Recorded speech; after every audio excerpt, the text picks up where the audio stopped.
Great. Thanks, Kyle.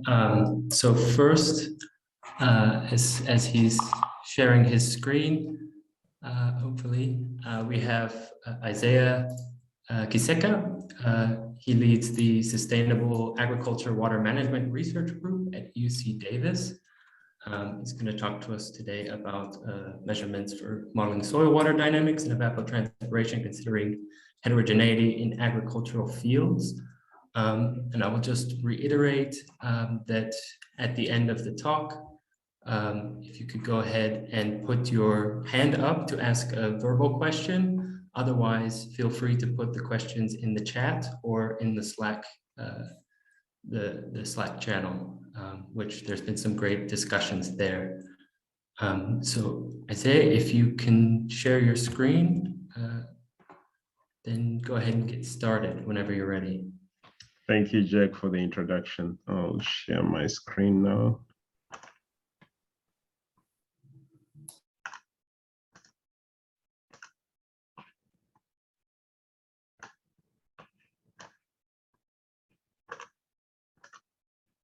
Okay, can you see my screen? Yes, we can see the PowerPoint, and now we can see the presentation. Okay, thank you. Again, thank you for the introduction. I'd like to acknowledge my co-presenter and the person that helped put this presentation together, Olmo Guerrero and Kosana Sovkarov. Actually, Olmo will present with me this presentation. And we'll be talking about soil water sensing and modeling and evapotranspiration measurements in perennial crops in almonds and some very interesting work in coffee. In agriculture, we're always interested in measuring the soil plant atmosphere continuum. And soil moisture is always one of the hardest things to measure because we don't have a sensor that directly measures soil moisture. We have technologies that measure different surrogates that are related to soil moisture. So in this project, we're interested in scaling soil moisture from point measurements to an entire vineyard. And we wanted to experiment with a methodology that can scale soil moisture based on machine learning and remote sensing. And then I'll also talk about some of the work we're doing experimenting with cosmic rays to measure soil moisture at the orchard scale. And in the interest of time, I will not go into the work on soil heterogeneity. So the goal here in this project was to develop a method for upscaling point measurements to a vineyard scale. Okay. The vineyard we worked on was part of the GrapeX project near Madeira. It's called the Rupindra site, and it has several soil moisture monitoring locations here in the vineyard in blue and an Eddy Covariance flux tower here in red. So what we wanted to do is to take these point measurements and scale them over to the entire vineyard. This is one of the outputs from the random forest algorithm that we ran, showing the most important inputs to the model when you're trying to predict soil moisture.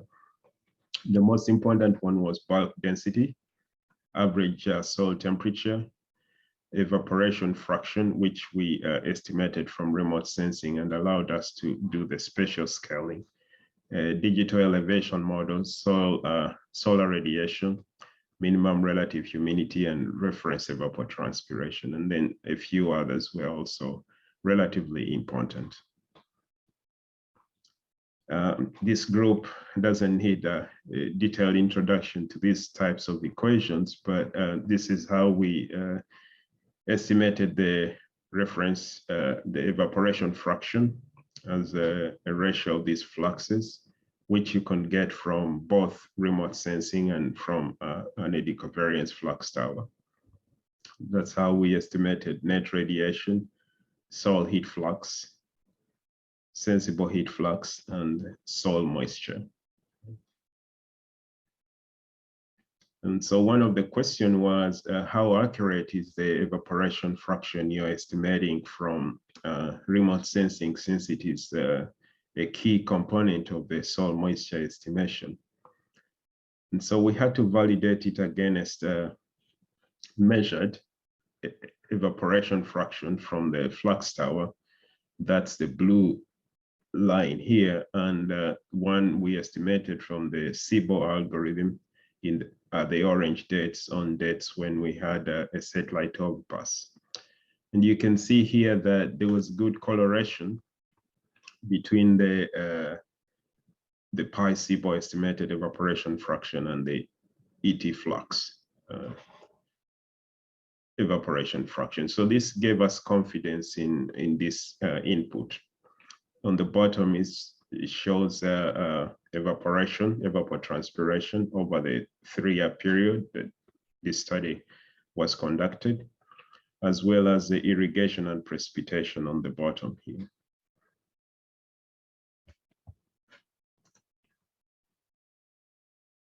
You know, as a hydrologist, we have always been very big on using process-based models to model soil moisture, but they have their limitations. And here you can see that machine learning actually has potential to be a tool that can be used to predict soil moisture.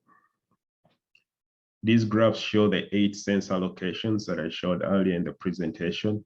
The black line is the sensor. These were TDR sensors that were calibrated for each location.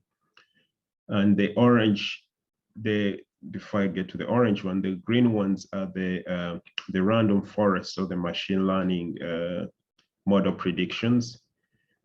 And the orange ones are from remote sensing, and blue ones are from a simple water balance hydrology model.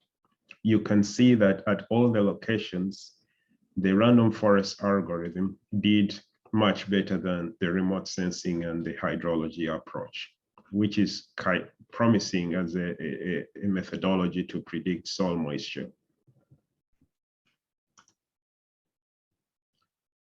Here you see how the soil moisture was scaled from point measurements, which are the black.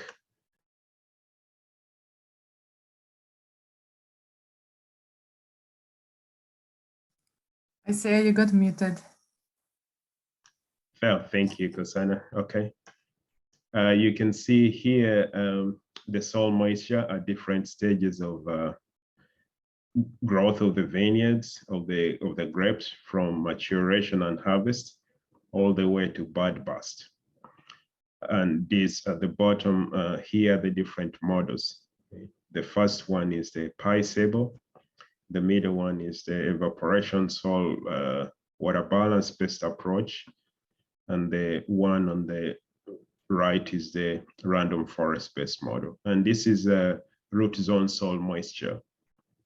There are different techniques to estimate soil moisture from remote sensing, but these are typically shallow, maybe in the top 5 centimeters, usually using microwave remote sensing. But with this approach, we're actually estimating root zone soil moisture in the top 30 centimeters.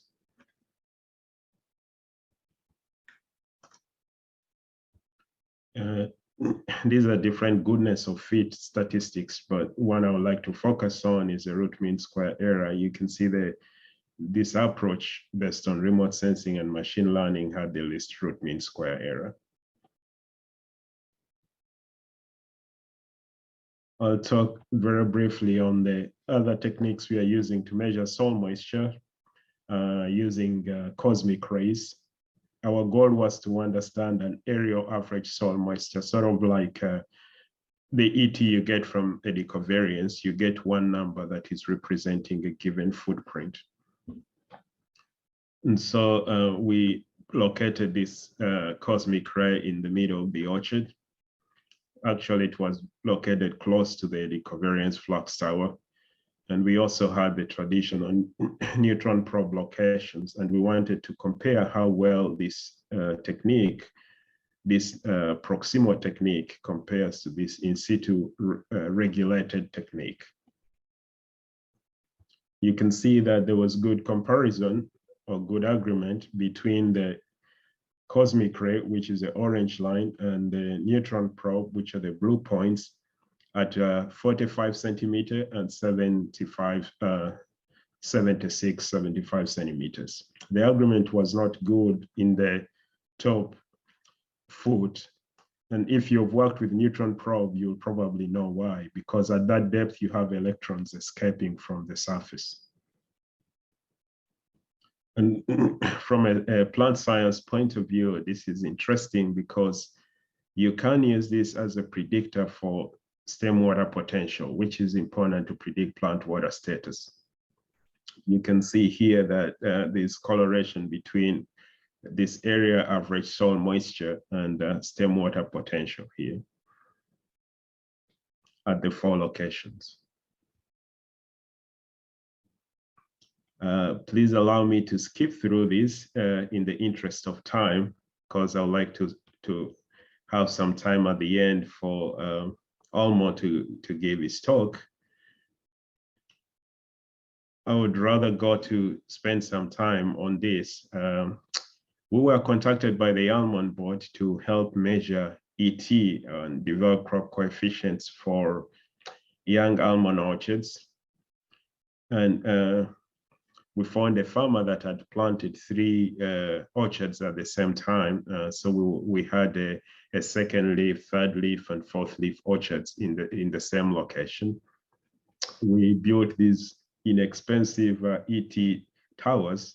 These are not Eddy Covariance towers. These are simple towers that estimate ET as a residue of the energy balance. And we measured all these components: net radiation, soil heat flux, and sensible heat using a sonic. And we had one of these in each of these orchards. You can see here how we estimated all the sensors that we put in the ground to estimate the soil heat flux. The goal was to estimate these crop coefficients that farmers can use to manage their irrigation. You can see the tower here in a 5th leaf orchard. There are 2 issues here. This KC is typically developed for well-watered orchards that are not stressed, which is rarely the case. There's always something going on in the orchard that causes this KC to be less than the optimal. So really what we were measuring was a Ka, which is a ratio of the actual ET to the reference ET. We measured it using 2 ways, as I showed, the simple ET tower and the soil water balance. This is how we estimated the soil water balance, precipitation, irrigation, drainage, runoff, and change in soil water storage we measured using a neutron probe. And you can see the seasonal estimates at different stages for these different ages of the tree. And what I want to emphasize here is the good agreement between the ET tower and the ET tower and the soil water balance. So the differences range between 3% to 20%. I typically prefer to compare ET and flux towers on a seasonal basis than on a daily basis, because the error on a daily basis, the changes in soil moisture you need are usually within the error range of the instrument you're using to measure soil moisture. Okay, I'd like to transition now to Elmo to talk about the research work he's done in coffee. Hi, everybody. Thank you very much, Isaya. Well, as many people, or maybe everybody in this workshop know, micrometeorological methods provide a way in which we can integrate the ecosystem heterogeneity from the soil to a bigger scale in the volume of the measurements. And well, to the date, maybe eddy covariance is the most common technique to get the turbulent fluxes, the most used, and especially evapotranspiration. Well, nevertheless, alternatives exist, and today I would like to briefly talk of one that some of you might know. It's called surface renewal. Next slide, please. Okay. Thank you. Well, surface renewal is a technique that estimates fluxes from patterns that are printed in the scalar time series when they are gathered at a high frequency. In the first panel of this plot, I show a 30-minute period of air temperature at 20 Hertz. And in the second panel, I just show a zoom into the region that I show in the first one. And the third panel is the same for the second one. And in the last panel, I show a red line that indicates the pattern that surface renewal uses to estimate the fluxes. First, we can imagine that we have a parcel an air parcel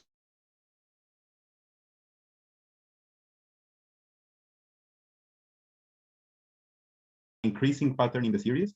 And after some time, we can see an abrupt falling in the red line.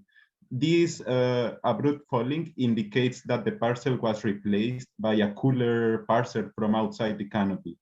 And this pattern is created each time an air parcel is replaced from by another air parcel. So next one, please. And well, even though surface renewal and eddy covariance can be used to address the same type of questions and both retrieve similar results, the equations and the paradigms behind the methods are completely different. Like, for example, at the top of this slide, I show the surface renewal and eddy covariance equations to estimate the sensible heat flux, while eddy covariance uses the covariance between the air temperature and the vertical wind component. Surface renewal uses the amplitude and the duration of the renewal episodes that I described before. So in surface renewal, there is no need to use a 3D sonic anemometer. And another advantage of surface renewal is that it uses a thermocouple to measure air temperature. This not only makes it more cost efficient, but also it translates to a more flexible method because the thermocouples can be installed at lower heights that it's closer to the surface than the sonic anemometers. Also, the surface renewal method can be used to estimate fluxes from other scalars, not just sensible heat flux. It is very common to use it to estimate the sensible heat flux and invoking energy closure arguments, estimate the latent heat flux, and later evapotranspiration. So now, next one, please. Now I would like to share with you some results of the performance of this method in complex locations. Here I show a shaded coffee plantation, an agroforestry system in Veracruz, Mexico. Here my colleague Friso Holguerda and I used the surface renewal method to measure the fluxes within a coffee agroforestry system and above the canopy of the agroforestry system. We measure at all the levels with surface renewal and also with eddy covariance. And the idea here can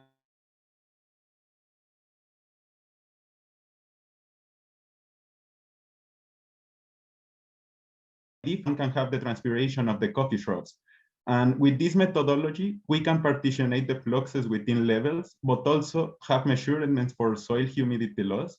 And when these measurements are coupled with soil humidity measurements, they can give a better understanding of the ecosystem water loss. And moreover, they can be useful to scale the local humidity measurements to a larger area, which micrometeorological methods allow to do it. Next one, please. Well, now here in this plot, I show the sensible heat flux measured with eddy covariance and two surface renewal models. In the upper panel, I show the fluxes above the coffee, and at the lower panel, the fluxes from the ground. As one can see, both methods compare very well with eddy covariance at both heights. Another thing I want you to notice is the magnitude of the fluxes. Typically, they are very low, lower than 30 watts per square meter, which shows that the method is a great alternative even for such small fluxes. And moreover, it is a very good alternative even in complex locations, such as the ground level of a tropical agroforestry system. And next one, please. Finally, I would like to show this plot. And this is the daily evapotranspiration measured with eddy covariance and with surface renewal for the ground level. These fluxes were obtained from the energy balance using the heat fluxes showed before. And as one can see, both methods are in really good agreement. Well, and I decided to show this plot and this example just to point out that the measurements with this method could be used in other cases for soil evaporation to have a better insight in the transpiration of the main crop or the vegetation where subflux is not used. And moreover, it can overcome the temporal and the spatial limitations of the microlithimeter method, for example. And in addition, by measuring at the level of the ground, we can have a larger scale below and above measurements, which can overcome the scaling that it's needed from the scaling from some plants to the whole ecosystem that some point as subflow or microlithimeter methods need in order to have measurements of the whole ecosystem. And well, thank you very much. That is all that I have for you.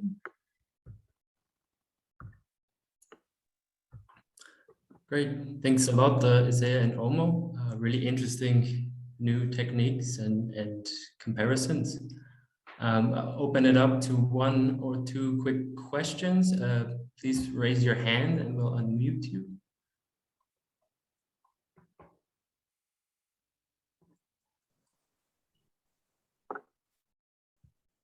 To raise your hand, you can click on the Reactions tab at the bottom of your screen, and then there's a raise hand icon, just in case you haven't done that before.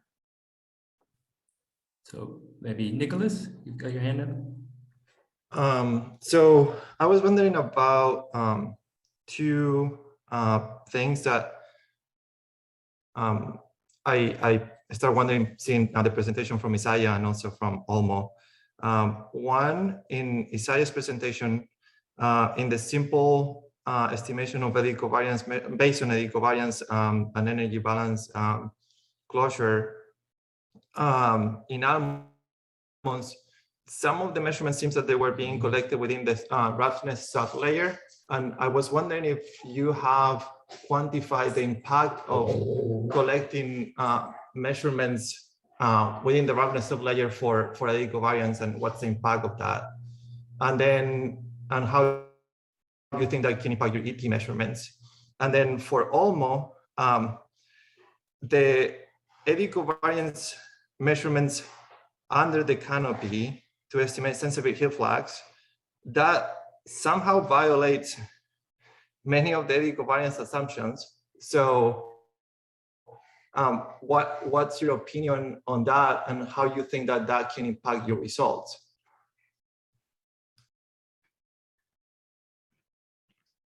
Thank you, Nicholas. For your first question, what are the things that could affect our ET measurements? You know, there are errors in all the energy balance components in that simple setup we had.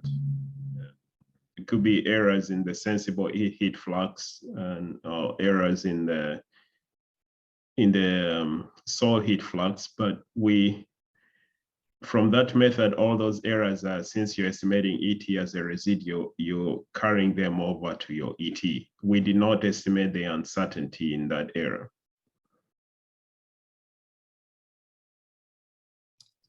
Isaiah, but my question is, like, do you have any idea of like collecting measurements within the roughness sublayer? How much is that impacting your sensitive heat flux? If you have any idea, because I've always wondered about that. No, I don't. Okay. Well, now to answer the question that you asked to me. Well, yes, we checked that the eddy covariance technique was working okay. What we did is we did a lot of stationary tests and also to look at the spectra and look that everything was behaving correctly. And I know that it might be complicated to measure with eddy covariance at this level, but it is possible. The main challenge, I think, aside of the Eddy covariance per se, is when you are using surface renewal or any energy balance method at this below a complex canopy. You also have to make a lot of effort to have a good measurement for the ground flux and also for net radiation, because the shade won't be homogeneous at that level. So one has to be more careful, but it is possible, and it is there are a lot of ways to check if the assumptions of the Eddy covariance are fulfilling in the situations. Do you have any publication that it shows like how can you go about checking those assumptions? Sure. Yes, I can. If you can write your email in the chat, I will be happy to send it to you. Thank you so much. I appreciate it. Feel free to share those in the chat or in the Slack channel as well. That would be great. I think everyone would enjoy reading those. Yeah, that's very novel. Like people usually don't do Eddy covariance measurements under canopy. So Sure. So in the sake of time, we'll need to move on to our next speaker. Thanks a lot for the discussion and Q&A. Up next, we have Natalia Tonti. Natalia is a postdoc at the University of Buenos Aires, studying carbon and water fluxes in wetland ecosystems. Natalia is also on the steering committee of the Latin American Early Career Earth System Scientist Network. So really excited to see what she has to say for us today. So whenever you're ready, Natalia, feel free to share your screen and go ahead and get started. Thank you, Jake. Please let me know if you see my screen. Yep. Great. Okay, let me set the time so I can use my 10 minutes. Thank you again for the introduction. Hi, everybody. As Jake said, I'm Natalia Tonti. I'm a researcher and also a teaching assistant at the University of Buenos Aires here in Argentina. And in this talk, I will be briefly showing some results of two researches that we carried out with the biometeorological group I am currently working with. And they are related to evapotranspiration and vegetation biomass relationship in a South American salt marsh and its importance for livestock management. In the last few years, salt marshes and wetlands in general have gained interest because of the importance in water and carbon cycles, and also because of the large quantities of carbon that they store from the atmosphere. But also they play a major role in surface water and groundwater interaction. Other important benefits of wetlands are the many ecosystem services they provide, but the one that I want to address for this talk is the provision of pastures for livestock production. Marchiquita salt marsh vegetation, where we carried out our research, is dominated by Spartina densiflora, which is a high nutritious fodder that fosters the production of high quality meat and dairy products. And these characteristics led farmers from marsh areas to support 45% more livestock than other areas.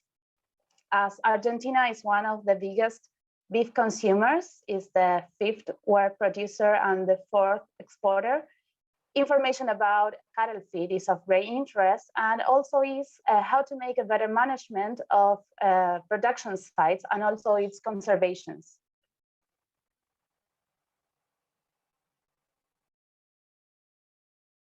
So the amount of food available in the field can be estimated by ecosystem primary production through its transpiration regime. But in the case of dense canopies, as the one we have in Marchiquita, evapotranspiration is also a good approximation, as evaporation can be negligible. As you all may know, the best way to measure evapotranspiration is through Eddy covariance techniques. But in South America, this methodology has very high demand in instruments, in human resources, in economic resources, and unfortunately, there are scarce down here. So alternatively, Gassman and others in 2019 tested the availability of a couple model with Penman-Monteith equation and empirical resistance models to estimate evapotranspiration in natural environments, making it this information with a lower cost. So using Eddy covariance measurements and conventional measurements, we test 12 empirical models based on these micrometeorological and some pedological observations. And we found that the best estimation for the surface resistance to use in Penman-Monteith equation is the one I am showing you here. That was the one developed with the less predictors. And in this case, these ones were net radiation, relative humidity, the aerodynamic resistance, and the lift area index. Sorry. So coming back to the estimation of primary production through evapotranspiration, many studies found that cattle grazing reduces evapotranspiration, but also other authors could not relate these evapotranspiration measurements with grazing-induced vegetation changes. Also, Mongolian researchers show that there are biomass differences according to the grazing level, being this low, moderate, or high, and also related to the availability of soil water. So with this background, what we did was implemented the model that I showed you in my previous slide. And we studied the relationship between monthly evapotranspiration and the vegetation biomass in plots with different level of grazing impacts. With this information, we try to determine also a way to give farmers a tool to decide how to manage livestock with low-cost measurements, as I previously said.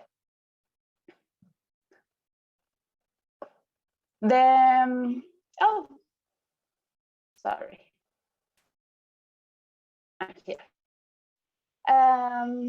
So the study was carried out at Marchipita Coastal Lagoon, that is located in southeastern Buenos Aires province in Argentina. You have the map here. In the right one, you can see the area of the wetland is the lighter gray. And in the darker gray, you have the water body. All this area is dominated by Spartina densiflora and Sarcocornia ambigua, as I said before, but the complete floristic list includes more than 90 species. So with this, we studied the above grass biomass on species cover variability for two categories, being erect and sward plants.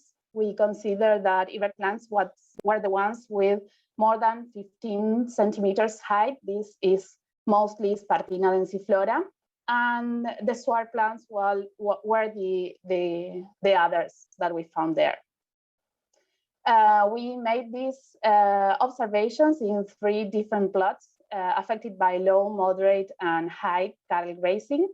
And the study was carried out throughout a 2-year period. The location of this site was an agricultural establishment called Antonio Romano, whose main activity is cattle raising. Also, the biomass sites were placed in the surroundings of the tower that was located in the raised marsh, very far away from the intertidal zone.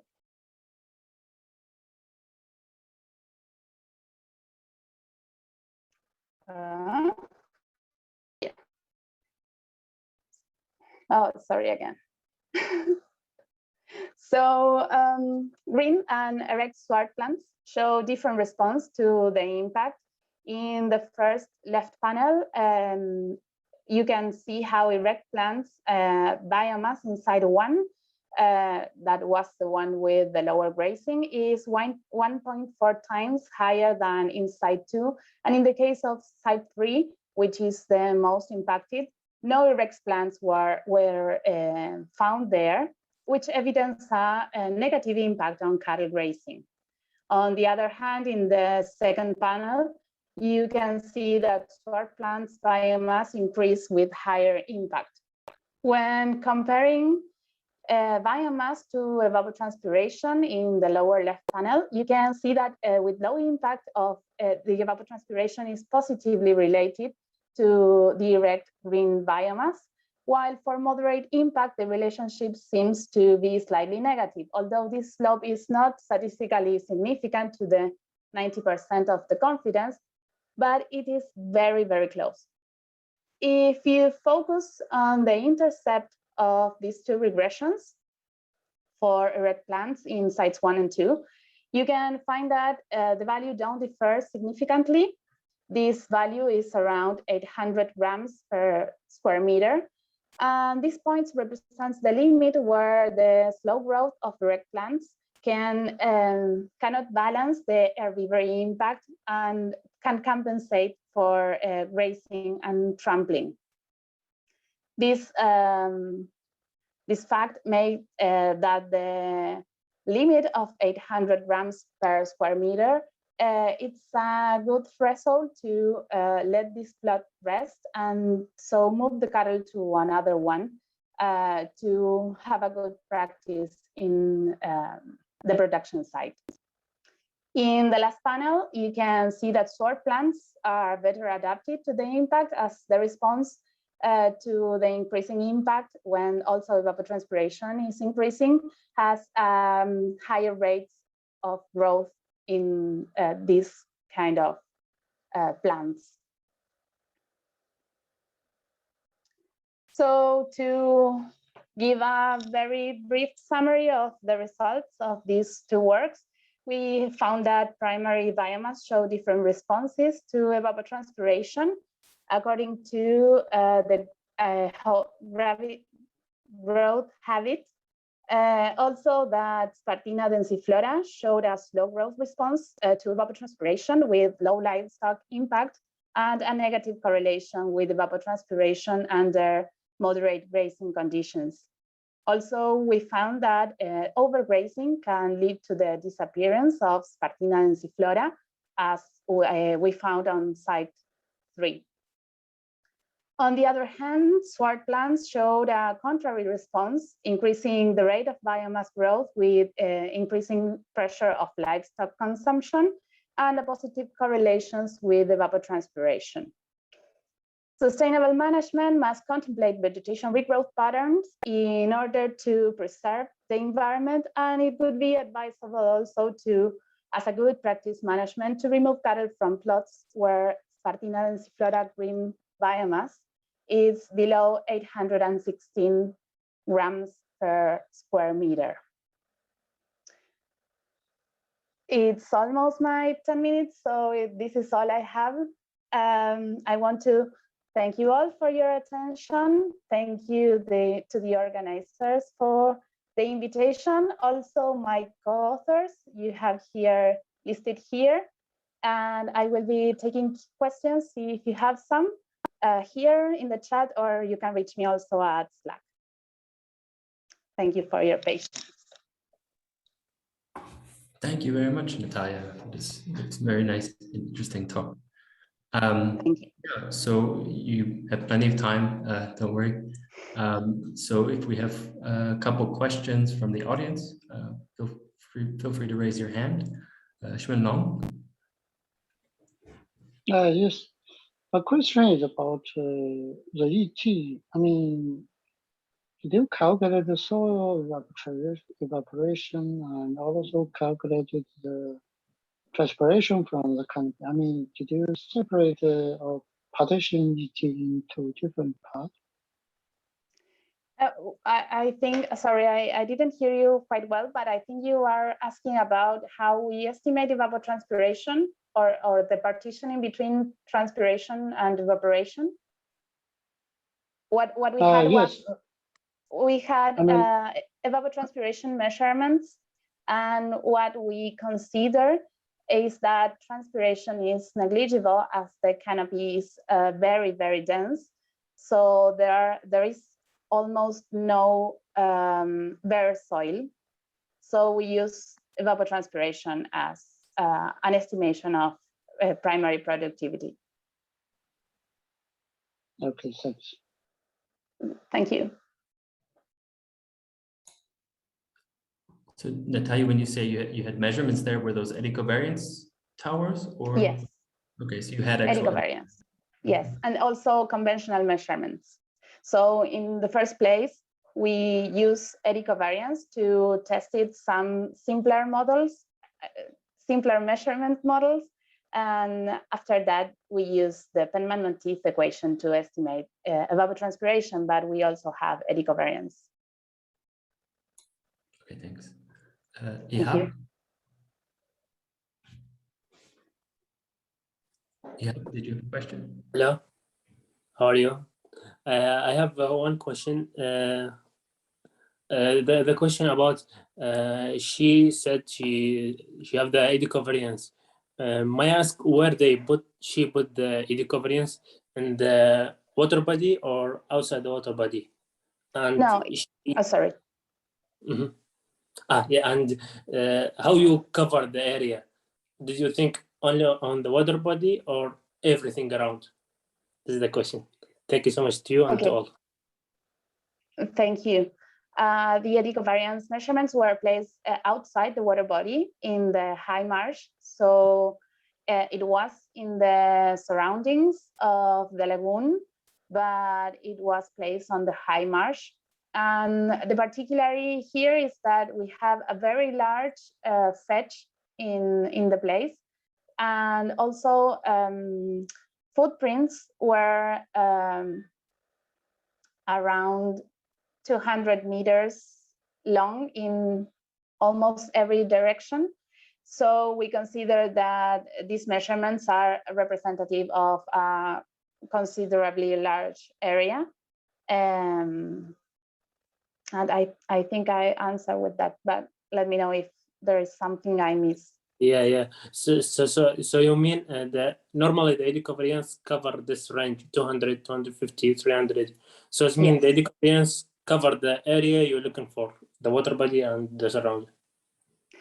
Yes, it's primarily the surroundings. The water body, it's near, but it's not what we are interested. We only want to measure what happens in the Spartina densiflora area.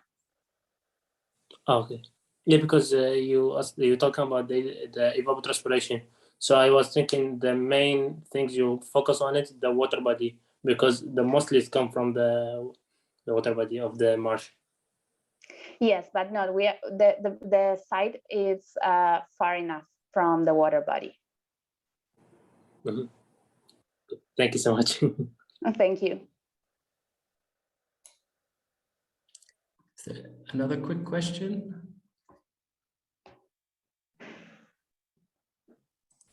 I have a quick question. We have time. So Nick, I was curious, at the end of the talk, you mentioned that there's this threshold at which farmers should move their cattle off the land to preserve it. And I'm curious if you know, like, does that line up with current practices, what they do, or do they tend to keep the cattle on the land a lot longer? Like, is that a change? I'm curious what the... I think that even if we try to give tools to the farmers to have better practices, they have enough experience to realize, or at least a good establishment, a cattle establishment, have the experience to know how to move the cattle. But what I think is interesting here is that this gives you a concrete or a measurable threshold, and maybe if some farmers are interested in keeping the cattle longer in the field. They can know that it's going to be I can't find the word, but not good. Yeah, no, that makes sense. Thank you. No, thank you. Okay, with that, I would like to again thank Natalia as well as all our other keynote speakers for the great talks, and thank everyone for the great discussion. I believe now we will have a 10-minute break and be back here at 9:30 Pacific time. If there's no other announcements, then we'll see you all in 10 minutes.